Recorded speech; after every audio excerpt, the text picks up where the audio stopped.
Assalamu alaikum everyone. I hope you all are fine. So today we are going to continue the series of computer networks that is CS 610. तो basically आज हमने जो है वो lecture number इसका 14 cover करना है, ठीक है। तो टॉपिक से आपको पता चल गया कि हमने बेसिकली इस चैप्टर में कवर क्या करना है, दैट इज़ ब्रिजेस। और ब्रिजेस जो है वो बेसिकली क्या करते हैं कि एक कनेक्टिंग डिवाइस है जो सेगमेंट्स ऑफ अ नेटवर्क को या डिफरेंट टाइप्स ऑफ नेटवर्क को आपस में इंटरकनेक्ट करने के लिए यूज़ होते हैं, ठीक है। तो यहाँ पे ज़्यादा हम लैन के पॉइंट ऑफ व्यू से बात करेंगे, तो चलें स्टार्ट करते हैं हम लेक्चर। सबसे पहले आपके पास टॉपिक है स्टार्टअप एंड स्टेडी स्टेट। अब यहाँ आपने शॉर्ट के पॉइंट ऑफ व्यू से भी प्रिपेयर कर लेना है और एमसीक्यूज़ के लिए भी, कि जब एक ब्रिज नेटवर्क में कनेक्टेड होता है तो उस वक्त वो बेसिकली दो कंडीशंस में, दो स्टेट्स में आपके पास होता है, या तो वो स्टार्टअप स्टेट में है या फिर वो स्टेडी स्टेट में है, ठीक है। तो मैंने आपको पिछले चैप्टर में बताया था कि ब्रिजेस बेसिकली क्या करते हैं कि एक एड्रेस लिस्ट जो है वो बना लेते हैं, ठीक है। तो बेसिकली क्या होता है कि जब ब्रिज स्टार्ट होता है, उसकी फंक्शनिंग स्टार्ट होती है, जब वो बूट हो रहा होता है तो उस वक्त होती है एड्रेस लिस्ट एम्प्टी। तो हम कहते हैं कि अभी स्टार्टअप स्टेट जो है वो चल रही है, यानी कि आपके पास जो एड्रेस लिस्ट है डेस्टिनेशन एड्रेसेस की वो खाली है, अभी एम्प्टी है, ठीक है। तो ब्रिज बेसिकली क्या करेगा कि आगे से आगे फॉरवर्ड करता रहेगा फ्रेम्स को। फिर थोड़ा टाइम गुजरने के बाद क्या होगा कि ब्रिज के पास एटलीस्ट वन फ्रेम या फिर एक से ज़्यादा मल्टीपल फ्रेम्स भी हो सकते हैं, वो हर कंप्यूटर से उसको रिसीव हो जाएंगे। जब ये वाली सिचुएशन आएगी तो हम कहेंगे कि लिस्ट्स जो हैं, जो एड्रेस लिस्ट्स हैं, वो अब एम्प्टी नहीं रही बल्कि वो बिल्ड हो गई हैं, यानी कि बन गई हैं। अब उनमें डेटा जो आपके पास फिल हो चुका है तो वो आपके पास होती है स्टेडी स्टेट, ठीक है। तो ये बेसिकली एक स्टेडी स्टेट होती है और एक होती है स्टार्टअप स्टेट। अब बेसिकली होता क्या है कि जब स्टेडी स्टेट होती है ना, तो ब्रिज इस बात को मेक श्योर करता है, इस बात को अलाउ करता है कि हम पूरे नेटवर्क के हर सेगमेंट को यूज़ करें। तो बेसिकली जो ब्रिज होता है उसने क्या करना है, अगर मैं आपको एग्जांपल दूँ, फॉर एग्जांपल अगर कोई लैन की अगर हम बात कर रहे हैं तो लैन फॉर सपोज़, जैसे कि मैंने आपको पिछले प्रीवियस लेक्चर्स में आपको बताया था कि लैन जो है वो with in a floor, with in a building, with in a campus जो है वो नेटवर्क ऑपरेट करने के लिए यूज़ होता है। तो फॉर सपोज़ कि एक बिल्डिंग है उसमें लैन ऑपरेट हो रहा है, और वही लैन अगर फॉर सपोज़ हमने उसी तरह का एक और लैन फॉर सपोज़ एक और नेटवर्क जो है वो दूसरी बिल्डिंग में है, तो अगर हमने उन दोनों बिल्डिंग्स को कनेक्ट करना है, उन दोनों के लैन्स को कनेक्ट करना है, तो हम क्या करेंगे, ब्रिज यूज़ करेंगे, ठीक है। तो यहाँ पे आपके पास शॉर्ट क्वेश्चन आ सकता है कि ब्रिजिंग बिटवीन द बिल्डिंग्स, कि अगर आपके पास दो बिल्डिंग्स हैं जो एक दूसरे से काफ़ी फार अवे लोकेटेड हैं, तो हम उन दोनों के दरमियान में ब्रिज कैसे क्रिएट करेंगे या फिर उनको कैसे ब्रिज करेंगे, ठीक है। तो आपने कहना है कि भाई अगर दो आपके पास बिल्डिंग्स हैं that are located far away from each other, तो उसके लिए उन दोनों में नेटवर्क क्रिएट करने के लिए, उन दोनों में इंटरकनेक्शन क्रिएट करने के लिए हमें बेसिकली क्या चाहिए होगा, एक आपके पास ब्रिज आपके पास होना चाहिए, ठीक है। इसी तरह पेयर ऑफ फाइबर मोडेम्स, अब बेसिकली ये एक फाइबर मोडेम है और इसी तरह दूसरी बिल्डिंग यानी कि दूसरे लैन के एक एंड पे आपके पास फाइबर मोडेम है, ठीक है। तो दो आपके पास पेयर्स हो, मतलब एक पेयर हो गया फाइबर मोडेम का सिंगल, एक आपके पास ब्रिज है, और उसके अलावा एक ऑप्टिकल फ़ाइबर है जो कि यानी कि वायरिंग के लिए यूज़ होगी। तो अगर ये आपके पास तीन चार चीज़ें हैं तो आपके पास ये ऑब्वियस है कि हम दो बिल्डिंग्स को जो कि लैंड्स ऑपरेट किया हुआ है उन्होंने, उन दोनों को आपस में ब्रिज कर सकते हैं, ठीक है। अच्छा जी, अब जहाँ पे कुछ एडवांटेजेस होते हैं वहाँ पे डिसएडवांटेजेस भी होते हैं। तो for the time being we are going to discuss the advantages of bridging between the buildings. So before this, if you are new to the channel then don't forget to subscribe and hit the bell icon as well. सबसे पहले अगर हम बात करें कि advantages हैं क्या अगर हम बिल्डिंग्स को ब्रिज करते हैं आपस में, तो सबसे पहले बात आ जाती है कॉस्ट। देखिए, अब जो ऑप्टिकल फ़ाइबर होता है ना, basically that is not much expensive. तो इससे क्या होता है कि बहुत सारे कंप्यूटर्स जो सेपरेट बिल्डिंग्स में लोकेटेड हैं, सेपरेट बिल्डिंग्स में मौजूद हैं, उनको हम इजीली जो है वो आपस में उनका कनेक्शन करवा सकते हैं ऑप्टिकल फ़ाइबर्स की हेल्प से। तो मैं अगर दूसरे टर्म्स में कहूँ, दूसरे वर्ड्स में कहूँ, तो जो ऑप्टिकल फ़ाइबर मोडेम पेयर है बेसिकली ये कॉस्ट इफ़ेक्टिव होता है, यानी कि ज़्यादा एक्सपेंसिव नहीं होता, ठीक है। इसी तरह मेंटेनेंस की अगर हम बात करें कि इसके मेंटेन करने के क्या चार्जेस हैं, तो there is no need to change the wiring between the buildings when installing and removing a computer. अब फॉर सपोज़ आपके पास दो बिल्डिंग्स हैं, बिल्डिंग ए और बिल्डिंग बी, और वो दोनों लैंड्स ऑपरेट कर रही हैं अपने अपने, और हमने उनको ब्रिज कर दिया है ब्रिज और ऑप्टिकल फ़ाइबर्स की हेल्प से। अब फॉर सपोज़ एक बिल्डिंग में एक कोई कंप्यूटर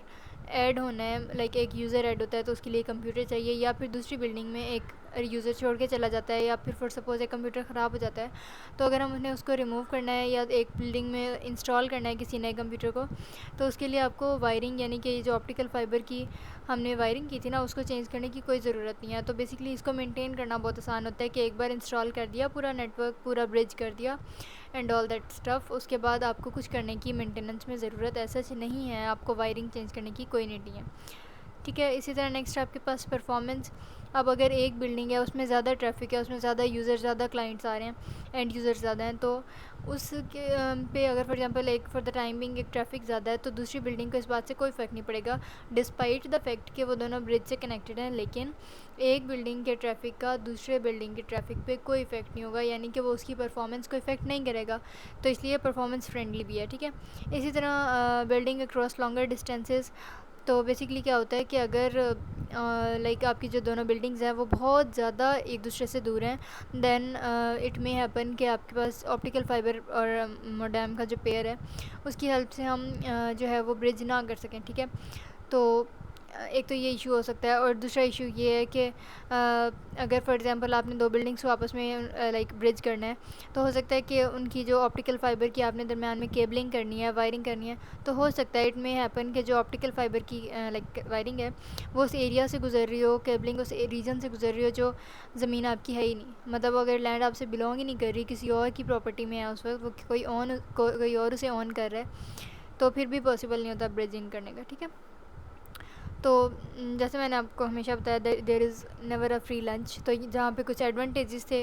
ब्रिज करने के नेटवर्क को, बिल्डिंग्स को, इसी तरह यहाँ पे ये कुछ डिसएडवांटेजेस हैं कि भाई लॉन्गर डिस्टेंसेस पे ये काम वर्क नहीं करेगा, और इसी तरह से अगर लैंड आपके पास बिलोंग नहीं करती, लाइक आपकी नहीं है, किसी और की कोई और उसे ऑन कर रहा है, किसी और की प्रॉपर्टी में है, तो भी आप जो है वो ब्रिज नहीं कर सकते ऑप्टिकल फ़ाइबर केबलिंग यूज़ करके, ठीक है। अच्छा, अब यहाँ पे दो मेथड हैं, अगर आपके पास दो डिस्टेंट साइट्स हैं, like if they are located far away from each other, तो फिर हम क्या करें कि आपके पास दो यहाँ पे मेथड आ गए, एक है लीस्ट सीरियल लाइन कनेक्शन, ठीक है। अगर तो दोनों बिल्डिंग्स आपस में थोड़ी सी कम दूर हैं, लेस डिस्टेंट हैं एक दूसरे से, तो फिर लीस्ट सीरियल लाइन कनेक्शन हम यूज़ कर सकते हैं।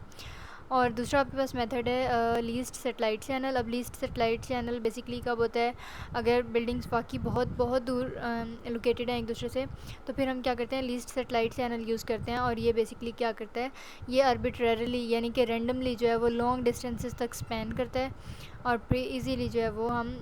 दो बिल्डिंग्स को आपस में ब्रिज कर सकते हैं with the help of least satellite channel, ठीक है। अच्छा, अब वो यहाँ पे कह रहे हैं कि बेसिकली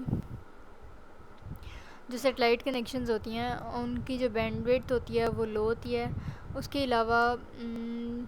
क्या होता है कि जो ब्रिजेस होते हैं उनको बफरिंग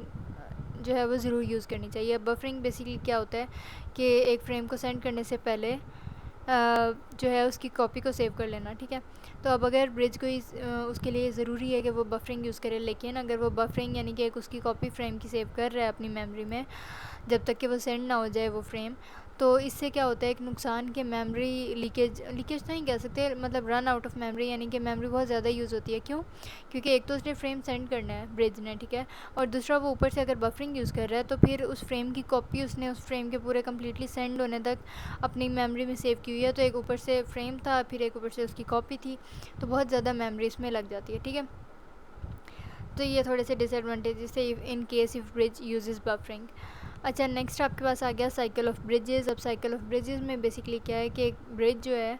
लाइक ब्रिज अगर यूज़ हो रहा है तो उससे जो नेटवर्क बन रहा है वो बहुत सारे सेगमेंट्स को आपस में इंटरकनेक्ट कर सकता है, ठीक है।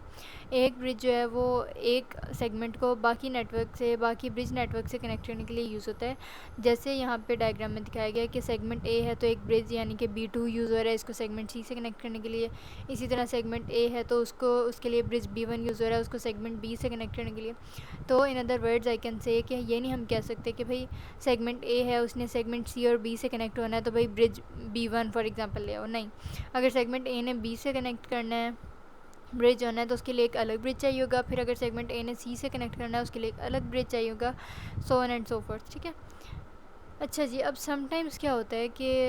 एक साइकिल बन जाता है, लाइक कंटिन्यूसली अगर फ्रेम्स ब्रॉडकास्ट फ्रेम्स एक साइकिल में फ़्लो करने लग जाएं, तो हम कहते हैं कि ये जो है वो कंप्लीट साइकिल बन गया। अब जैसे देखें, सेगमेंट ए सेगमेंट सी से ब्रिज B2 से कनेक्टेड है, फिर सी डी से B4 से कनेक्टेड है, डी बी से B3 से, और इसी तरह से सेगमेंट बी जो है वो आपके पास सेगमेंट ए से B1 से कनेक्टेड है। तो इन अ सेंस यहाँ पे आपको साइकिल भी नज़र आ रहा है। तो बेसिकली अगर कोई फ्रेम, जिसे हम ब्रॉडकास्ट फ्रेम कहते हैं, जो कि नेटवर्क में मौजूद बाकी कंपोनेंट्स, बाकी सब कंप्यूटर्स, बाकी सब सेगमेंट्स पे पास आउट हो रहा होता है, तो अगर कोई broadcast frame basically continuously flow कर रहा हो किसी साइकिल में, तो हम कहते हैं कि भाई ये तो कोई लूप बन गया, ये कोई साइकिल बन गया जिसको टर्मिनेट करना, जिसको एलिमिनेट करना, जिसमें से बाहर आना बज़ाहिर जो है वो इम्पॉसिबल लग रहा होता है। ठीक है, तो इस तरह के सिनेरियोज़ को अवॉइड करने के लिए या इन तरह के सिचुएशन से बाहर आने के लिए एक एल्गोरिदम यूज़ किया जाता है, जिसका नाम क्या है आपके पास, डिस्ट्रीब्यूटेड स्पैनिंग ट्री, जिसे DST भी कहते हैं, डिस्ट्रीब्यूटेड स्पैनिंग ट्री।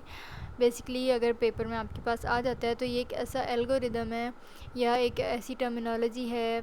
या एक ऐसी लॉजिक है जिसकी बेस पे क्या होता है कि ब्रिजेस जो हैं, अगर तो वो साइकिल बना रहे हो, तो फिर क्या करते हैं कि हर ब्रिज ब्रॉडकास्ट नहीं करता, यानी कि ब्रिजेस जो हैं वो distributed spanning tree algorithm use करते हैं, और फिर वो ये डिसाइड करते हैं कि हमारे साइकिल में मौजूद जितने ब्रिजेस हैं उनमें से कौन सा ब्रिज फॉरवर्ड नहीं करेगा फ्रेम्स को और कौन सा ब्रिज फॉरवर्ड करेगा फ्रेम्स को, किस केस में, अगर तो साइकिल अक्कर हो जाता है।